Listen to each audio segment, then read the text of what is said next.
Il vivait en dehors des chemins forestiers.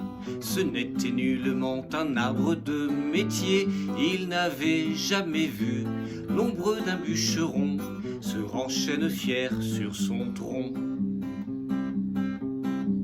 Il eût connu des jours filés d'or et de soie, sans ses proches parents, les pires gens qui soient, des roseaux mal pensants, pas même des bambous, s'amusant à le mettre à bout.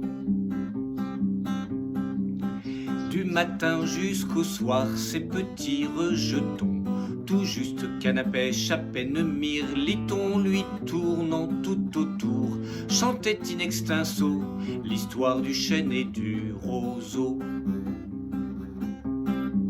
Et bien qu'il fût en bois, les chênes ses courants, la fable ne le laissait pas indifférent. Il advint que lassé d'être en Butolazzi, il se résolut à l'exil. À grand-peine il sortit ses grands pieds de son trou et s'en fut sans se retourner ni peu ni prou.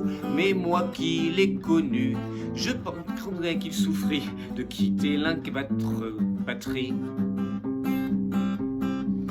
À l'orée des forêts, le chêne ténébreux a lié connaissance avec deux amoureux. Grand chêne sur les genoux, sur toi gravé nos noms, le grand chêne n'a pas dit non. Quand ils eurent épuisé leur grand sac de baisers, quand de temps s'embrasser leurs becs furent usés, ils ouïrent alors, en retenant leurs pleurs, le chêne contant ses malheurs. Grand chêne, viens chez nous, tu trouveras la paix. Nos roseaux savent vivre et n'ont aucun toupet. Tu feras en nos murs un aimable séjour, arrosé 4 fois par jour. Cela dit, tous les trois, ils se mirent en chemin, chaque amoureux tenant une racine en main. Comme il semblait content, comme il semblait heureux, le chêne entre ses amoureux. Au pied de leur chaumière, ils le firent planter. Ce fut alors qu'il commença de déchanter, car en fait d'arrosage, il n'eut rien que la pluie, les chiens levant la patte sur lui. On a pris tous ses glands pour nourrir les cochons. Avec sa belle écorce, on a fait des bouchons. Chaque fois qu'un arrêt de mort était rendu, c'est lui qui héritait du pendu.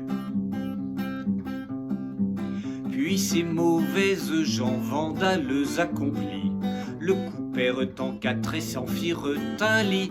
Et l'horrible mégère, ayant beaucoup d'amants, il vieillit prématurément. Un triste jour enfin, ce couple sans aveu le passa par la hache et puis le mit dans le feu, comme du vulgaire bois de caisse. Amère destinée, il périt dans la cheminée.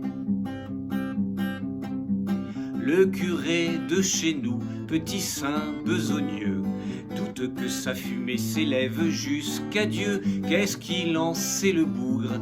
Et qui donc lui a dit qu'il n'y a pas de chêne en paradis? Qu'il n'y a pas de chêne en paradis.